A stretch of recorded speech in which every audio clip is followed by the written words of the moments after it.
Hello students, you are welcome in our online teaching class. Today for class 6, today I will start a new chapter, chapter number 5. It is the chapter separation of substances. So before going to the main topics, I would like to tell you some new words related to this chapter, that is separation of substances. First, matter. What is matter? Matter is that which occupies space and possesses mass. For example, water, air, stone, any kind of foods, everything is matter because they occupy some space and they has mass. Then material. What is material? A specific sample of matter. See that matter is related to substance also. So material, a specific sample of matter is called material. Then substances, our main topics, separation of substances. Then substance, what is substance? A more specific sample of matter, either a pure elements or a pure compound. These are called substances. Suppose pure element, what is element? It is which is made up of one kind of molecules. They are called elements. Suppose gold, silver, they are made up of all types of molecules. They are called substance, element. And compound, suppose air is not a element, compound. Now come to the next our story. What is mixture? Materials which contains two or more substances in any proportion are called mixture. So mixture may be solid and solid, liquid and liquid, solid and liquid, gaseous and gaseous. There are various types of mixtures. Next. Start. Now come to next point, mixture. What is a mixture? Material which contains two or more substances in any proportion are called mixtures. A mixture may be a solid, liquid or gas. As for example, mixture of sand and sugar. So here if we mix up sand and sugar, there are two items. These are called components of mixture. In this way we can prepare a mixture of liquid and solid.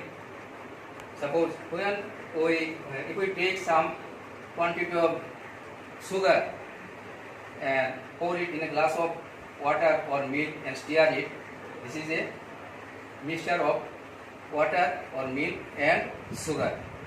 So this water and milk, water and sugar or water, sugar and milk are called components of mixture. Then classification of mixtures. So there are two types of mixtures. Mixtures are classified into two types: homogeneous mixture and heterogeneous mixture. What is homogeneous mixture? Constituents present cannot be seen. In this mixture, when we mix up two substances, we cannot see the constituents. That is, as for example, mixture of oxygen and nitrogen gas. If we mix up oxygen and nitrogen gas, we cannot identify which part is oxygen and which part is nitrogen. So we cannot see the constituents. What is constituent is already explained. Now heterogeneous mixture. Constituent present can be seen easily. When we mix up two or more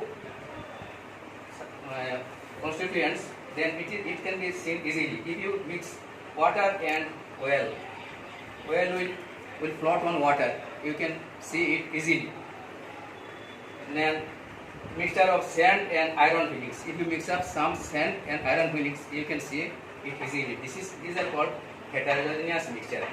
One more thing, in homogeneous mixtures, constituents are mixed up uniformly, spread uniformly. If you take a mixture of water and sugar and take 10 and stir it.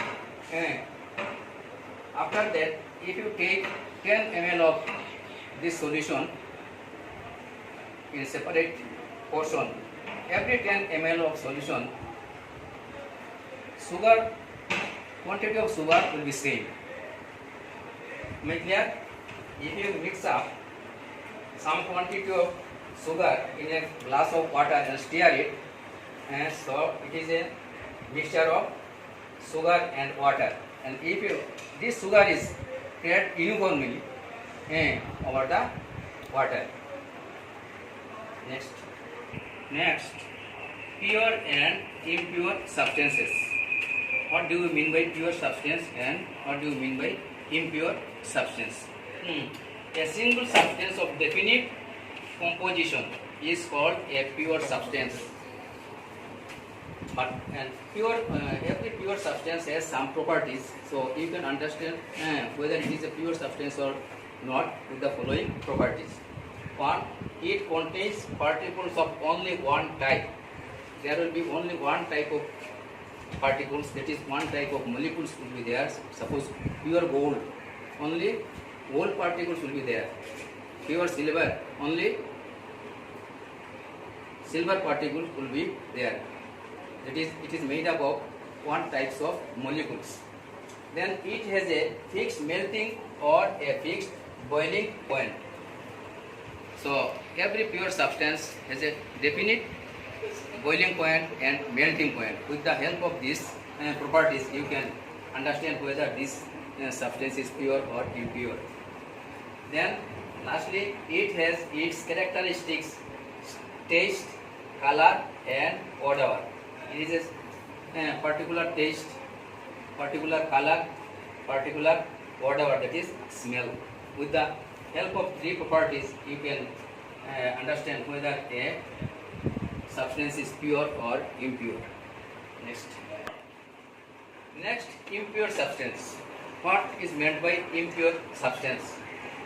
An impure substance is actually a mixture, that is a substance in which some other substances are also present in smaller amount is called an impure substance. So sometimes if it is seen that some gold ornaments are look blackish, that is gold is not pure, that is impure. So next class we will start separation of substance, how various components are separated from a substance. This will be discussed later on. Next day, so learn everything whatever discussed, learn it everything and copy it in your copy book, which will be checked after you finish the school. Thank you.